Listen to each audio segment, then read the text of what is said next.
Hi everyone, my name is Neil Zinis, and I'm the product manager for Lunatic at Unchained Labs. I will be your moderator, and thank you for joining us today. We will have a Q&A session at the end of the presentation. To ask questions, all you have to do is click on Q&A in the Zoom navigation bar at the top or bottom of your screen, and simply type in your question. When submitting a question, please avoid clicking the anonymous button so we can reach you through email. If in case we can't get to your question. We will try to get to as many questions as we can. And now I'd like to introduce Ross Walton, our application scientist here at Unchained Labs. Ross will walk us through at how insanely good Lunatic is at protein quantification. Now I'll hand it over to Ross. Hey Ross, you look groomed today for this presentation. Well, Nellis, I like looking good for you. So yeah, just nice thing to do. It's not too late in Belgium, is it? I mean, I know you're a few hours ahead of me in California. Oh, it's 5 p.m. It's perfect. Oh, time okay. for an interesting presentation. Interesting presentation and a beer. Got it. That sounds like a nice plan. Sounds good. Okay. All right. Let's get this underway then.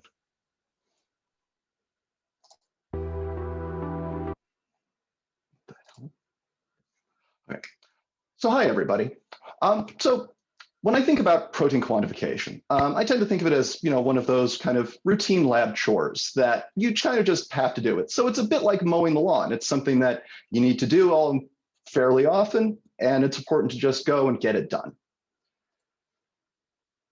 However, using old school protein quantification methods are a bit like using a goat to mow that lawn. They work, but it's not exactly the fastest or the most accurate way of getting your lab chores finished. Lunatic speeds up those lab chores with its plate-based high-throughput protein quant system that uses extremely small sample volumes. Lunatic only requires 2 microliters of sample and can measure up to 96 samples at a time in only about 10 minutes using its SBS formatted plates. High Lunatic plates, like the one that you can see here, are compatible with multi-channel pipetters and with liquid handlers. And each one of they include 2 fixed path length microcuvettes, which gives extremely high accuracy and a very broad dynamic range from 0.03 up to 275 OD.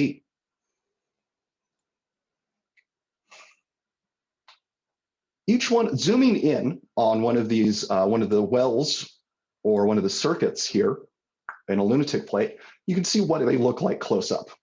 So Big Lunatic is the only system out there that can measure proteins at high throughput and high concentration. And each one of these wells is actually a microfluidic circuit that has 3 chief parts. First, you have the input well, where you actually load the sample. Second, you have the microfluidic reservoir, which holds the sample with no risk of cross-contamination or evaporation. And then lastly, you've got your 2 fixed path length microcuvettes, which are circled here, which is where all of the measurements actually happen.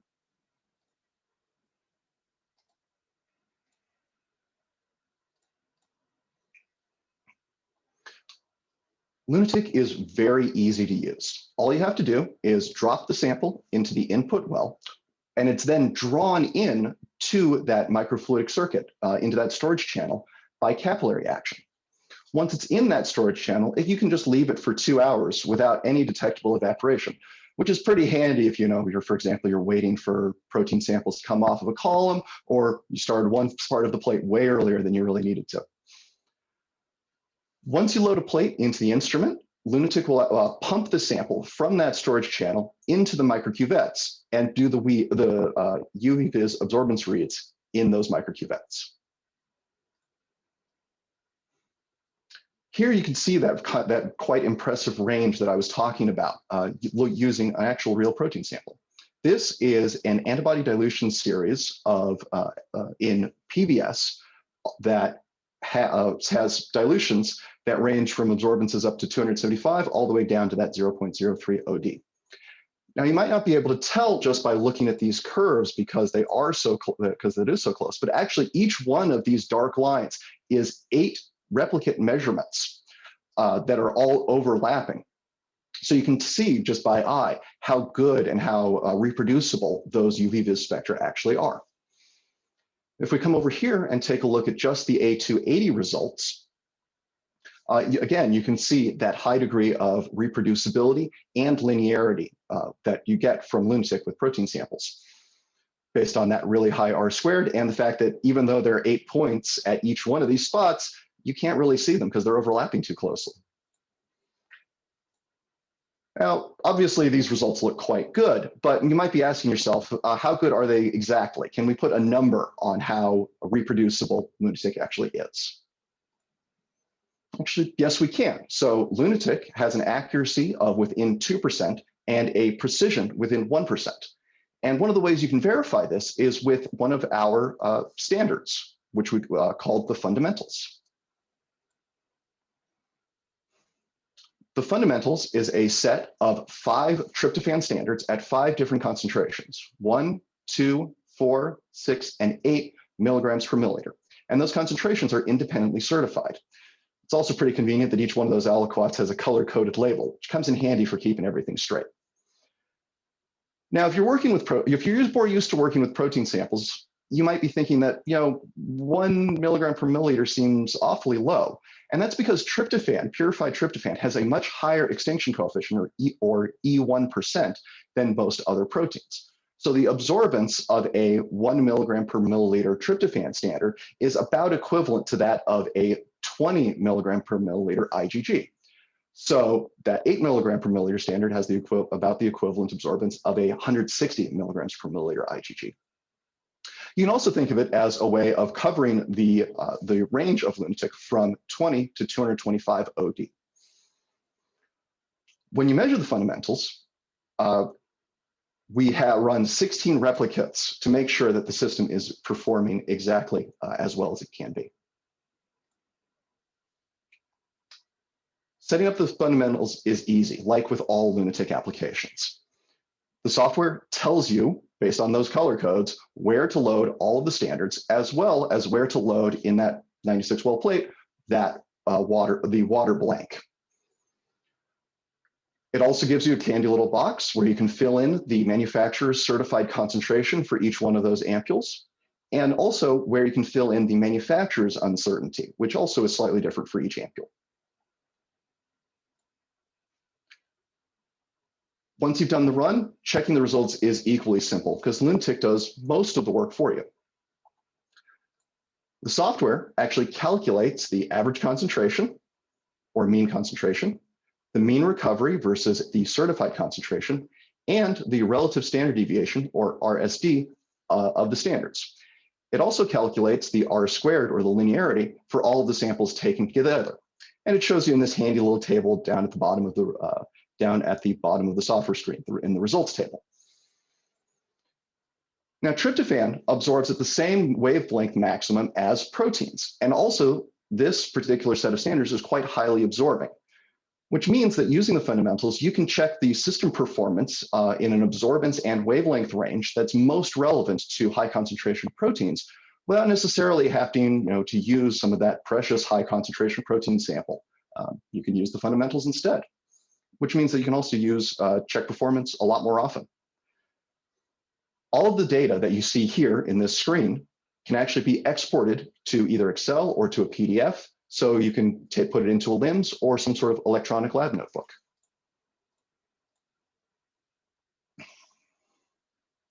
Plotting the average results of each standards, which you can see over here on the left, shows that great linearity and Lunatic over that entire dynamic range that the fundamental standards measures.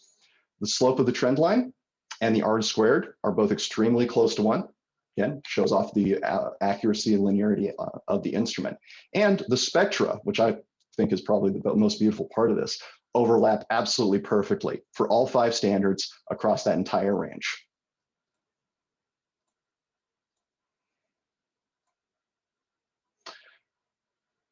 So not only do you get linearity, you get reproducibility, but you get precision and accuracy also.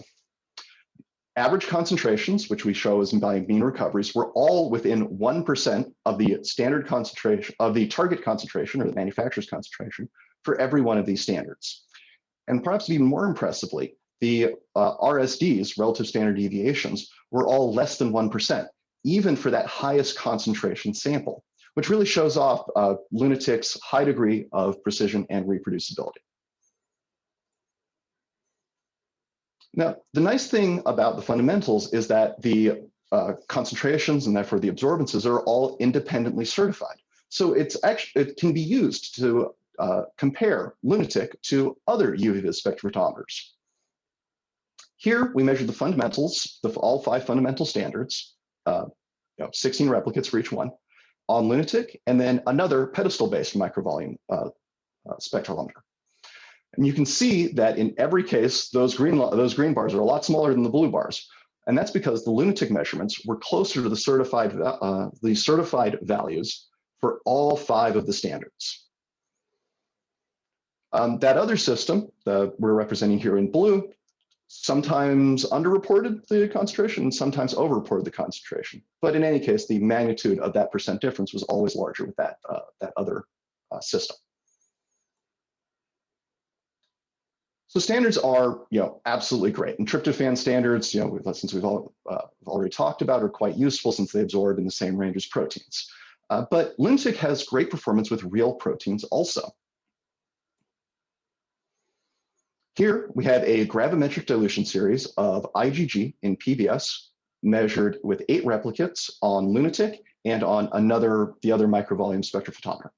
And you can see that the Lunatic trend length slope and R squared right here were both much closer to 1 than for the other system, which indicates that the measurement was closer to the measured concentration was closer to the known concentration across that entire dilution range.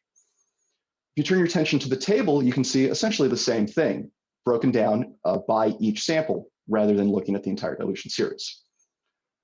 Lunatic was within 2% of that known value for the concentration for all of these samples. And the other system was up to 6.1% different for some of those samples. We also tend to see higher precision with Lunatic. These were 4 different protein samples, each one at a slightly different concentration, measured on Lunatic and on the pedestal-based spectrophotometer. The CVs, which are equivalent to an RSD or relative standard deviation, it's all the same calculation, it's all the same thing, were quite low.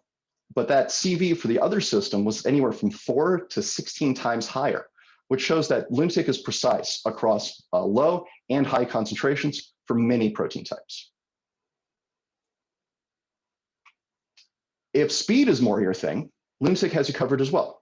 So loading those 96 fundamental samples into the high Lunatic plate took me about 17 minutes or so using a single channel pipetter.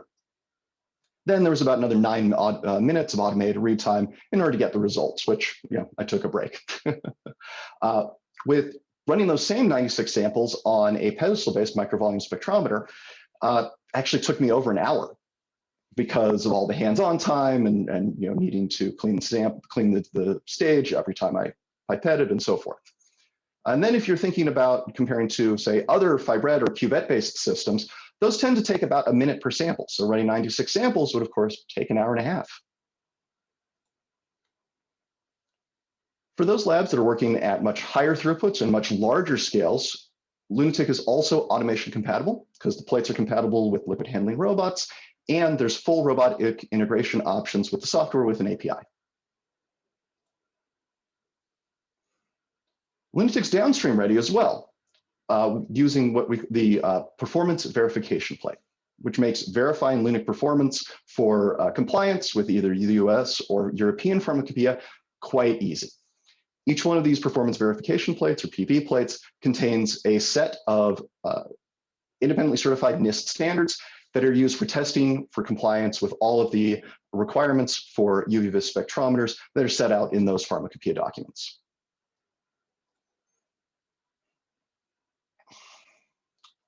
So Lunatic's sweet spot, of course, is if you run lots of samples and need that reliability. After all, accuracy and speed are important for every stage of bioprocessing, but also anywhere in the development process as well. So, protein quant, high speed, high accuracy protein quant is important anywhere from creation up to quality control.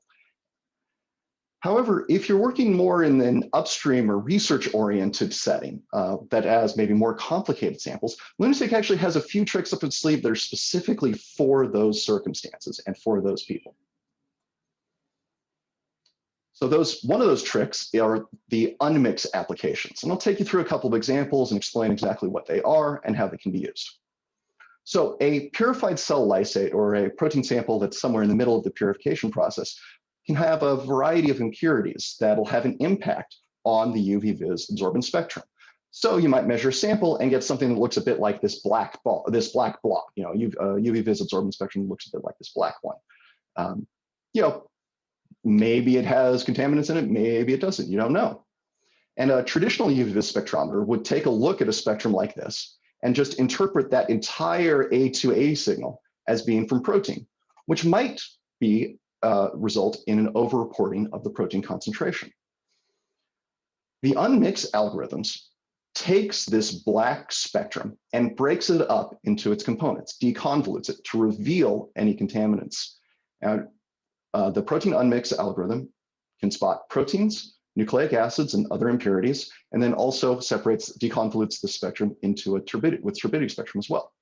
And each of these deconvolutions are based on the characteristic spectrum of the chemical that it's looking for.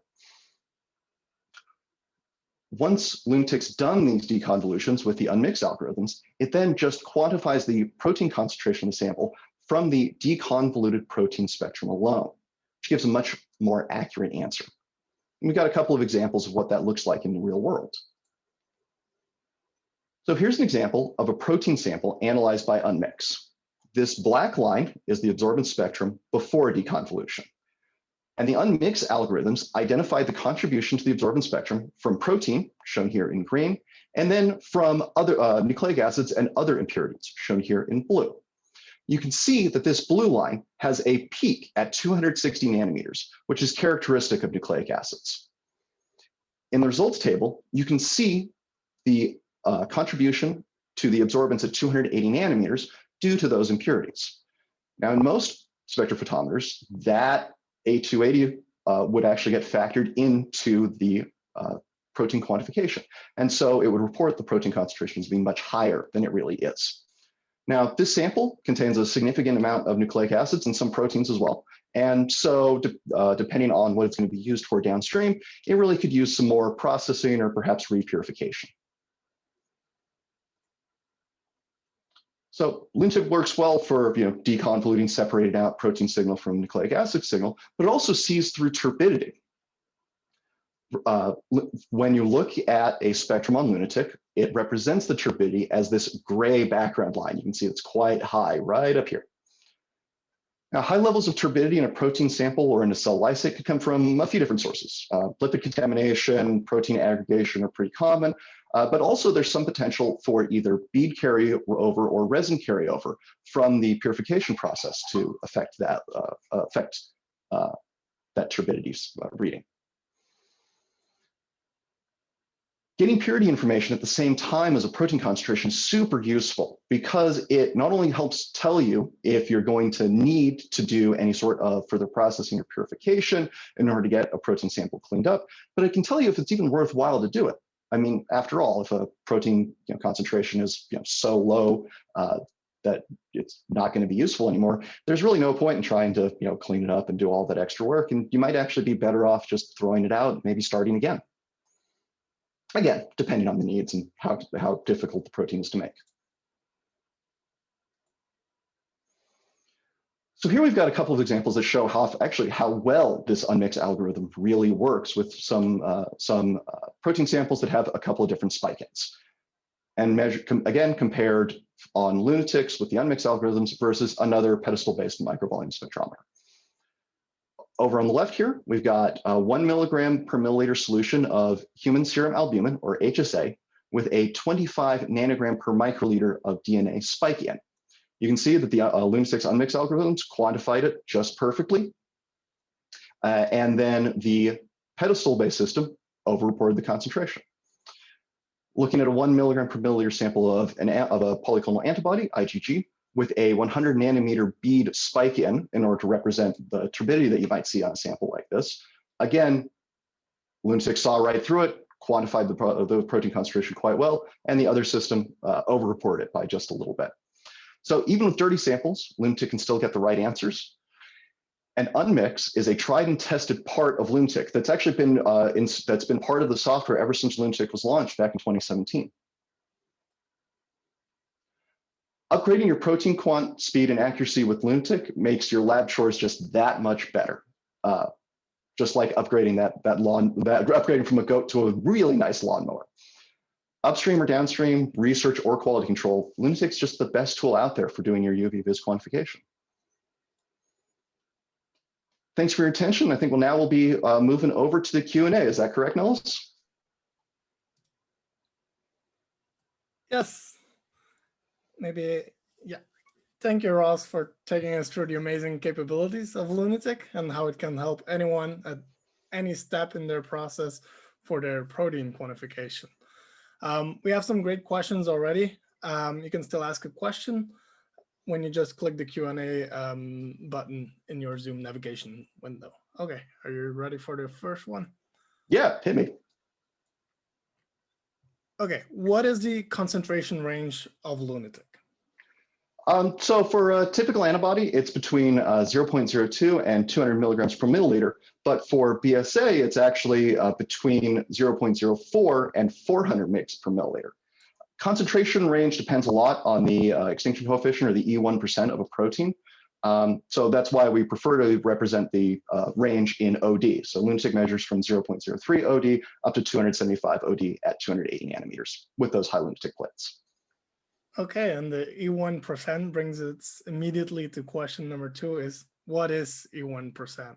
Yeah, so E1% is a way of representing the extinction coefficient of protein. It's equivalent to the absorbance of a 1% solution of the protein, or 1 gram of protein in 100 milliliters of water. If you know the molar extinction coefficient of a protein, you can actually convert that to E1% just by using the molecular weight. Okay, great. How often should someone test the accuracy and precision of their Lunatic? So this is going to depend a lot on the sort of environment that the Lunatic lives in and that you're working in. But really simply, as often as you want, as often as you need. So with the fundamentals, that makes it easy. And if you are working in a pharmacopoeia compliant environment, we've got the performance verification plate as well. That brings me immediately to, tell us more about the qualification plate. Is it reusable? The performance verification plate. Yes, it is reusable. So it's actually pretty cool. It's this metal plate and has slots for 8 different cuvettes, and those cuvettes are all pre-filled with the certified samples. So you just have to pop those cuvettes into there, put it in, read it, and there's actually a software application as well that does all those reads for you and does all the calculations and tells you if it's passing the pharmacopoeia standards requirements, I guess. Is that the right word, Nellis? Requirement, or is it a guideline? Requirement sounds correct. Yes. Okay. Okay, if I use normal UV-Vis, so the general applications for quantifying protein, can I go back and check it with those special applications you showed? Oh yeah, with the Unmix applications. Yeah, you can actually. So Lunatic lets you recalculate an existing protein data file in any of the protein quantification applications. So the only special thing about Unmix is that it uses a water blank, whereas in a lot of cases when you're using some of the more standard UV-Vis quantification techniques, you're going to be using a buffer blank. So typically when I'm actually setting up a readout myself, I'll run a set of water blanks and a set of buffer blanks, so that way I can swap back and forth really quickly and really easily. Okay. Is it possible to recover the sample after it is read? No, it's not. So once you put it into one of those wells, those 2 microliters have been used. That's one of the reasons that we wanted to keep that 2 microliter volume as low as we possibly could. Exactly. They're keeping on questions coming. So what contaminants can Unmix detect? So each Unmix application will look for slightly different impurities, depending on how common those impurities are for a given technique. So the protein Unmix application, which is called the protein lysates application, corrects for a lot of substances, nucleic acids, sodium azides, protease inhibitors, a few other things. But you can see a fuller list of all of the substances that Lunatic that the Unmix applications looks for in an app note that we've got on our website that's called A Look Under the Hood of Lunatic. Okay, great. Can Lunatic quantify DNA and RNA? Yep, absolutely. So with nucleic acids, with DNA and RNA, it uses the absorbance of 260 nanometers rather than the absorbance of 280 nanometers. And also it reports some really useful quality control metrics that are, I wouldn't say unique, but are useful for maybe more useful for nucleic acid samples, like that A260, A280 ratio that comes up in a lot of UV-Vis detection methods. Indeed. How many Lunatic units are being used in automation work cells? Is it Yeah, easy? that might be better for you, man. I would say on giving an actual number, that will be difficult. The second question on this is it easy to integrate? I would definitely say yes. We have the full API, easy to use commands, and you can even make it running within macro in Excel. Can you reuse the plate? Oh, so no and yes, I guess I'd say. So each well is not reusable. So once you load the sample in there, that well is done. But if you don't use all of the wells on a plate, of course you can use the rest of the wells on the plate. You don't have to immediately throw it out. We do it all the time, usually just mark off which well's been used, and that's all it takes. Exactly. How accurate must the pipette be? If I pipette 3 microliters instead, what would happen? I mean, what would happen will depend a lot on what the sample actually is, but we definitely don't recommend it. That 3 microliters is a little bit high. 2 microliters is really the better way to go with samples like that. With most samples, it gets you much higher, much more accurate results. Yeah, I would add to that if you overload your input, well, we can't guarantee no evaporation anymore, and so you'll have reproducibility issues as well. Okay, they keep on coming, so we'll do a couple of more. Is the software 21 CFR Part 11 compliant? Yeah, that's something that you can definitely add on to the software. Great. I think we have time for a final one. Which plate do you use for the tryptophan standards you mentioned? Lunatic plate or the high Lunatic plate? Oh, so this person's been clearly paying attention to some of our other webinars, perhaps, or maybe even his own one. So there are two kinds of plates: the high Lunatic plate and the Lunatic plate. High Lunatic plate has a much higher maximum absorbance range, so it's the high Lunatic plate that we used for the tryptophan standards. Exactly. Thank you for asking and answering all these great questions, Ross, and thank you for again the great presentation. I also want to thank everyone that joined us live today. If we would like to have a deeper conversation with our team, please do get in touch with us at info@unchainedlabs.com or visit our website at www.unchainedlabs.com. We would love to connect with you. And thank you again for attending our virtual seminar, and I hope you have a great rest of your day.